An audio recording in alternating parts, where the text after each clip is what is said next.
let's talk through turning this into this. And I'm going to talk a lot, so if you're not ready for that, you can go away. So I've got an ounce of pure silver here. I buy this from American Precious Metal Exchange. This stuff is fine. It turns out that there's a lot of air bubbles. The casting process kind of sucks, whatever. Fight me, AMX. This is almost exactly a full ounce. So we got to turn this into an ingot, and we're going to smash it out. So I like to melt this stuff with MAP gas. MAP gas is burns a little hotter than propane. But the propane will melt silver. We talked about this in every other video.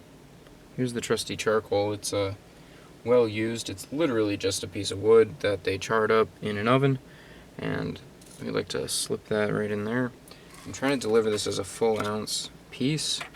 I like to add a little bit extra from my scrap pile just to make sure that the end result is a little bit closer to the full ounce, because when you grind down you're going to lose some material.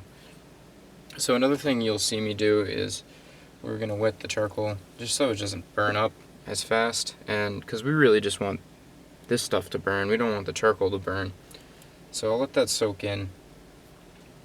You'll see I'm on a surface, a vermiculite surface, which is like man-made insulation from a rock. It's mimicking that. You can also use you could just burn this right on your table, but it's going to eventually burn your table. I do have a ventilation system. I'm not going to run it right now because it's really noisy. I usually like to run the ventilation system when I solder. It's just an indoor marijuana growing ventilation system that it works totally fine. It sucks up organic particles and puts it through a carbon filter. But we're not going to do that right now. I'm just going to melt this down. Goodbye.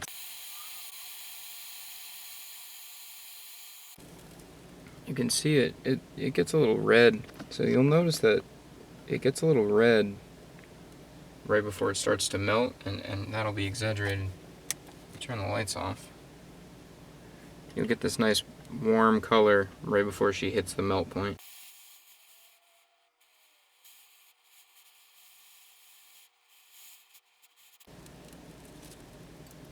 So you'll notice that I don't use any flux or anything while I melt, because this is pure silver and I don't need to.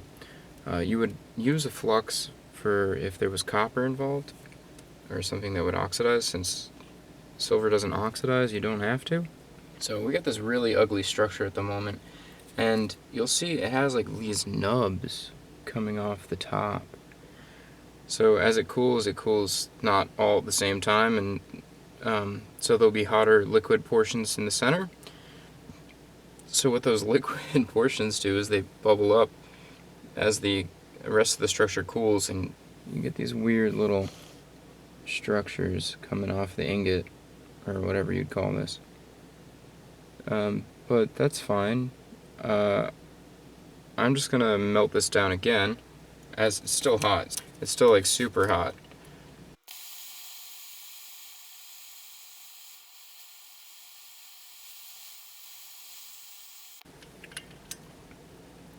So it's really liquid hot right now. And as soon as the surface solidifies, I'm gonna grab it and dunk it in some water. You don't have to, you can leave it, doesn't matter. Really, because there are no crystals gonna be building in here other than just pure silver crystals, which is just silver attaching itself to silver. If you were doing this with copper, if you were alloying this with copper or gold or whatever, you'd have to worry about the crystals that would be building. And they'll build differently over time with time and heat and temperature and cooling, all in factors. So, but pure elemental silver, don't have to worry about any of that. So that's a luxury. I'm not going to touch it until it's solid, because right now it's liquid and my tongs would just go in it. That would be gross. Good. So I just dunked it in pure water. Not pure water, okay. Tap water, honestly. And we get this guy. You'll notice that he's got the texture of the wood on the bottom. I guess you could keep that if you liked it. Just drill a hole in that, and there's your necklace, whatever. Smokey the Bear over here. She finally gave out.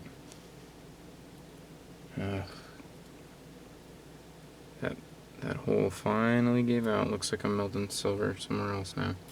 So as soon as this cools, yeah, you hear it cool in the water.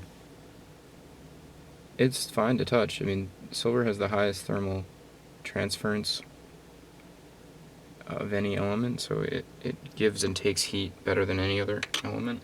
So it's really good for, cookware, but we don't do that for some reason. We got this just cooled down. So these are unsightly, and I have in the past gone at them with a file just to knock them down, but it doesn't really matter. And I'm gonna reflow the surface of this ingot later anyway.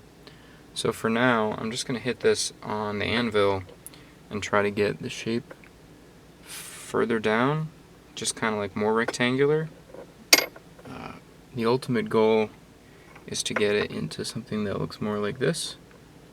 So quite a bit of hammering can get you this shape, and this is about the biggest thing I can roll on the rolling mill. So I'll have to hammer it down until I get there. But what'll happen, and I'll show you in a bit, is that the hammering bends the structures over and you get these little air pockets. So I'll melt this over and over again on just the surface without taking down the shape into just a puddle. And I'll melt that over and over again a couple times. Hammer, melt, until it's rollable. I'm currently rocking this anvil from Amazon. It's 30 kilograms, and I'm running a ball peen combination hammer. So this is like a pound hammer. It's not very big, but it'll move silver fine. And you can see I've got my anvil wrapped in chain. The chain sucks up some of the noise.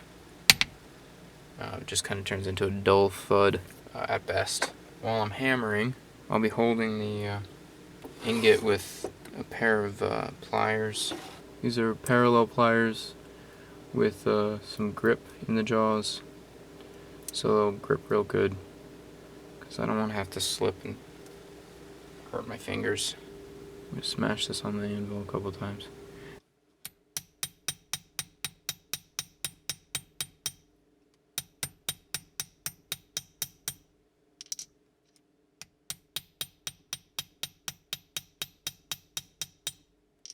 So I took down the long sides.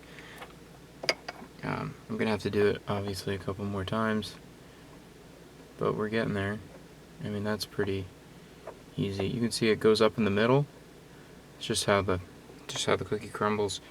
So now I'm going to remelt this. You can see there's some wood texture there. I'm going to remelt this on the charcoal block because the charcoal block's not going to impart anything gross to the situation, and I don't want anything gross to get added.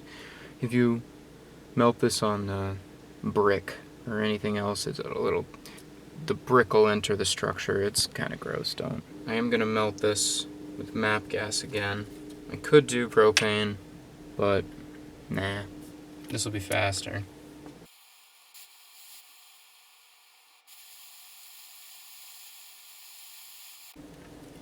Alright, you can see the surface became liquid there. That's all I go for. The bottom here isn't even that bad. That's all we're going for. Just a quick little reflowing. And as soon as it solidifies, we're going to go into the water. Oh, it's hot. Oops. Does not melt your face off hot. It's pretty hot. Okay. You can kind of see the gross texture is kind of melted away, but it's retained its shape. I did not turn it into a 100% puddle. It's kind of chunky in the middle. Honestly, when I hit it on the anvil, I should probably using a cross peen hammer, but I haven't found a cross peen hammer that I like. It will draw it into a certain direction. That's a lot of effort, and I don't want to do it. Hit her again. I'm working right on the edge here, because if I strike on the edge, it'll draw out in that direction. It'll draw this way.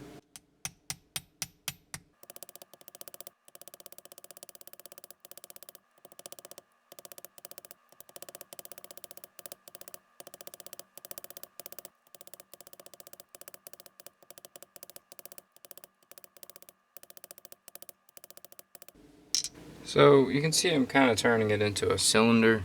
I'll get the rectangular shape later, I guess. You can see there's a lot of texture now. It's also kind of warm. It's pretty warm because of the hammering. It actually imparts some energy, obviously, and then it stays in the metal as heat because, you know, internal friction and whatever. These guys here, I'll melt those down. And I'll probably have to do it a couple more times. And you would say, oh, why don't you just pour an ingot? Well, I suck at pouring ingots, so I just hammer them out. I really should learn how to pour an ingot.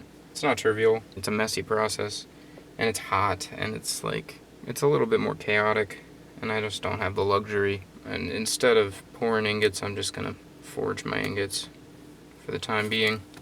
But this ingot mold is too small for an ounce. It might be fine. Just graphite.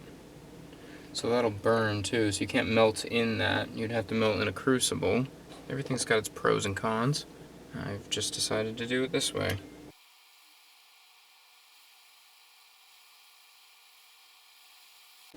So hopefully you can see the texture basically melts and reforms into itself. So all the craters fill in the mountains, or the mountains fill in the craters. You'll see me do this with gold too. So I'm going to hammer again and then we'll show you where it's at.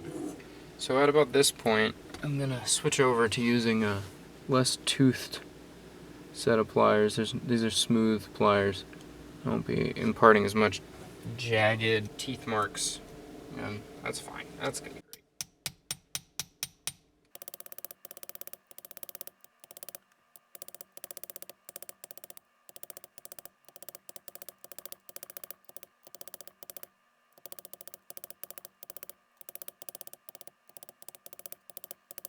What a difference.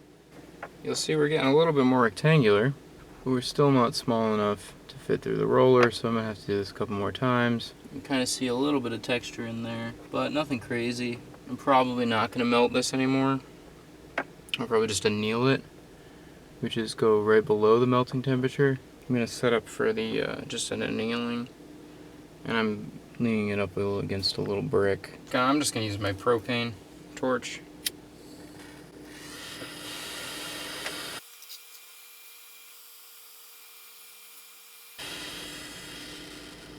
Right before it melts, it gets real rosy, even in like normal lighting.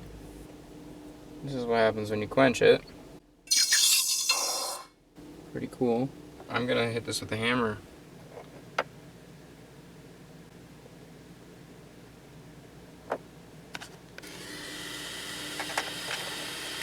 And this is a enjoyably boring process. So I get some color into it, so I'm just gonna stop there. It would be bad to melt this at this point, because I've worked quite hard to get it into this shape. 8.3. So I gotta bring it down just a little bit more. And 8.9. I'm not square, but that's okay, I'm pretty close. You'll notice that the end here is not totally perfect, and I don't care about that, I really don't. Don't have enough time to care about that. I'm gonna give it a good hammer again. I'll see you on the other side. I went through another round of hammering. We're down to 8.2 and 8.3. So we're getting close. Obviously I'm gonna need another round of hammering, but it's looking pretty okay. It's drawing out a little bit. Fire her up.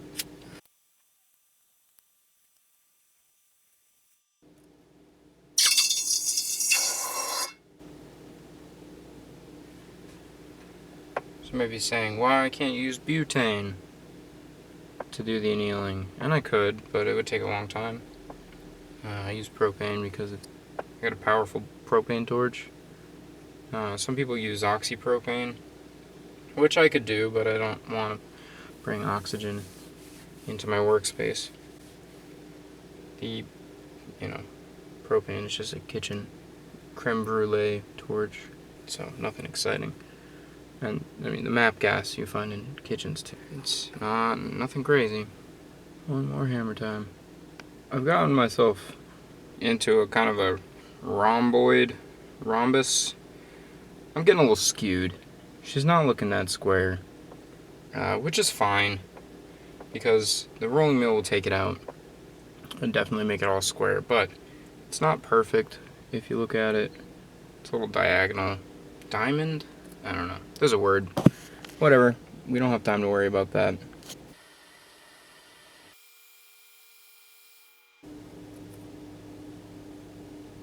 She's got a little flaking going on, and that's because I overstressed a couple of the grains. When I was hammering, you'll get these little isolated pockets where you're overstressing, and it'll fold over and it'll thin out, and it'll eventually flake off, which is fine. Doesn't really matter, because there's still plenty of meat on this. I'm going to dry it off with some paper towel, and I'm going to roll it out. And it's pretty funny how soft it is right after annealing. So now what I'm going to do is I'm going to set this to the highest, and I'm going to use the square roller here. I have the luxury of having a combination roller. I'm just going to shove this in here and give it a whirl. Great, no drama. You can see it just compresses the top and the bottom, and actually the compression changes the color, which is kind of fun to note. Compressive force of the roller will actually make the top and bottom glossy and leave the annealed portion matte. So I'm going to put it in the other way. I'm going to compress the matte portion, and it's going to look glossy on all four corners. And I have my rolling mill obviously bolted down to the table, which means that when I'm pushing against the rolling mill, I'm really pushing against the whole table, because otherwise the whole rolling mill would twist. I kind of got it at this point, which is very different than the matte finish it looked like a minute ago. And that's just compressing the outside. So it's kind of burnishing, it might be the term. And a burnisher is a tool that you use to just rub the surface to get it a better finish without taking any material away, as opposed to sanding. It was very, very shiny just a second ago, and now it's matte again, as opposed to this ingot, which is still burnished. But as soon as I start rolling this again, we'll get the burnished look on it. You can see that it's kind of gotten warped in the mill. I'll hammer that out. I should have hammered it out last time, but I didn't. That's fine. It's not really going to affect it. We're currently sitting right less than 3 inches. So we're going to double the length on this, and it's going to look very similar to that at the end. Except we're going for a polished look, not a hammered look on this bracelet.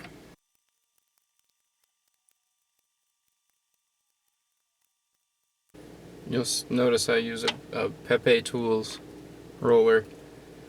So far I like it a lot. It's a 90mm combination, which means that it has a 90mm throw. The usable area for each individual type is less. The flat portion might be 60, and then there's 20 of combination on this side, and there's like 10mm of half round on the other side.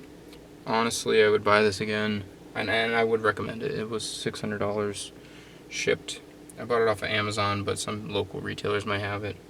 I accidentally got it wet a couple times, and that's a big no-no. So don't get this wet, because those rollers are not stainless steel. They're tool steel, and they will rust. I've got this a little bit warped now. You can see it's kind of bowed. Before annealing, I'm going to hit this on the anvil just to straighten it out, and then when I anneal it, hopefully it stays straight. So there we go, straight again. I do have an imperfection right here.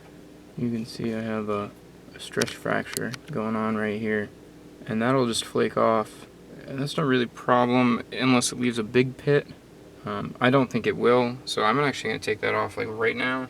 I'm just going to take that off using this grinding tool here. Okay, I just flaked it off, that's all. And it didn't leave a big crater, and I didn't expect it to. You can see where it was. There's a little crater, but not too bad. So I'm up to 3.5 inches now, and I'm feeling real good about this. So I'm just gonna roll it out some more, and then I'm gonna round it up. I mean, this is the easiest. Wipe it down because we don't want to rust out our $600 pasta maker. I'm doing 2 passes with the same depth before moving on, the top and bottom, and then I'll get the left and right all squished in. No one's left behind. So with that pass, I made it to about 4 3/4 inches.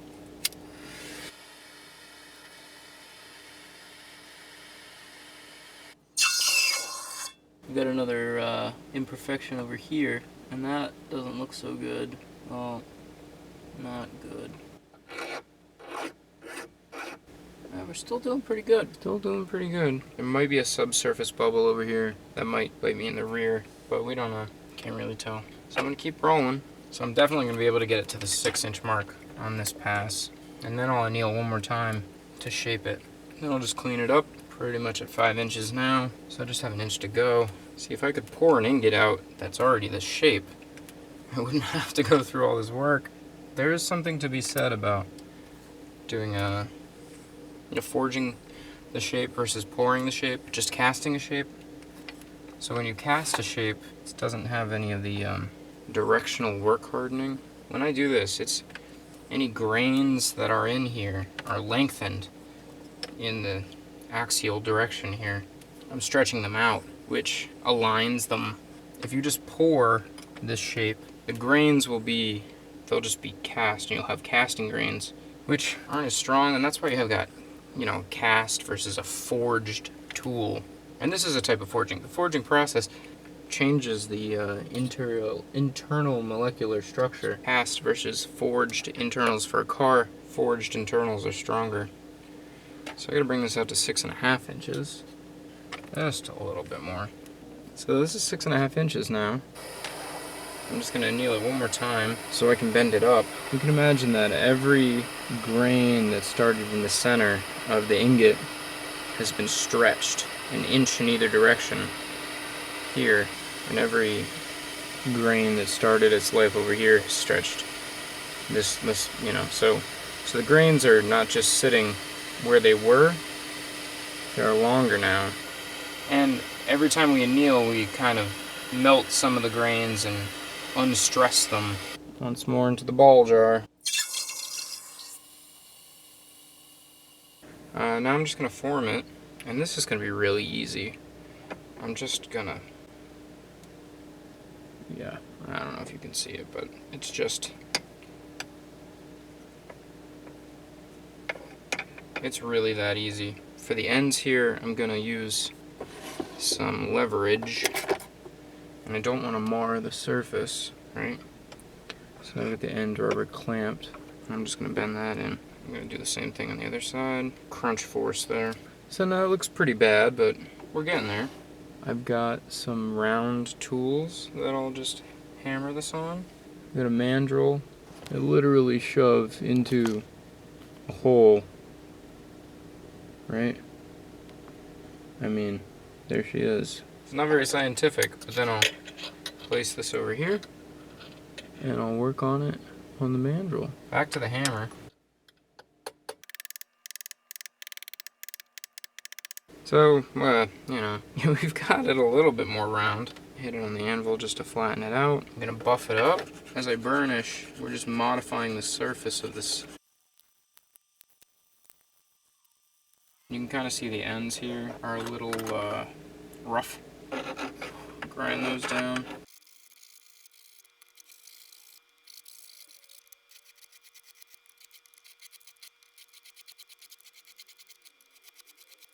And it's pretty obvious that we're losing material doing this, but I started with over 1 ounce.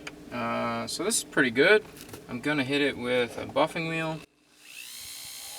You can kind of see how that brings the shine right up. There's some areas in here I'm gonna need to bring it down on the grit. because there's some gouges and dinks and dents and whatever. So I'm going to bring it down and then work my way back up.